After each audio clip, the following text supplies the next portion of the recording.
tunga idole hi Jason tu kilo tunga idole hi lama Jason tu kilo tunga idole hi lambi lambi eke de nadi be lama Jason tu kilo tunga idole hi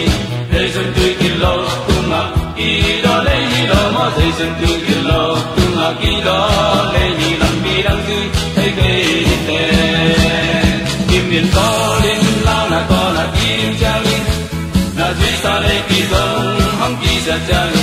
tươi là hăng hoa mai tươi cả đình là lao phát lê thầy dư tung kỳ a bên kỳ hương sáng lên về ô thầy dừng tươi kỳ lô tung là kỳ đó lê hi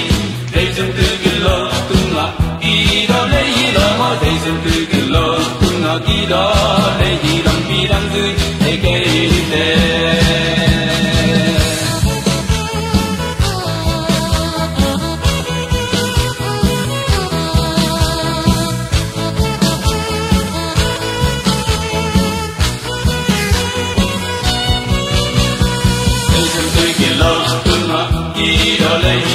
Jason tu kilo tunga idole hi lama Jason tu kilo tunga idole hi lambi lambi eke de Jason tu kilo tunga idole hi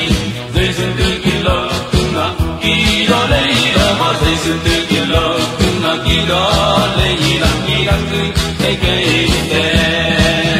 Nama hong lên đi ngắm hoa lại út cả tâm lệ tôi qua thế la hoa in tôi kỳ lập ta lệ ama na ma kai pai lam ki la sa ki aga kata hom kum pi ni ngoan ta tin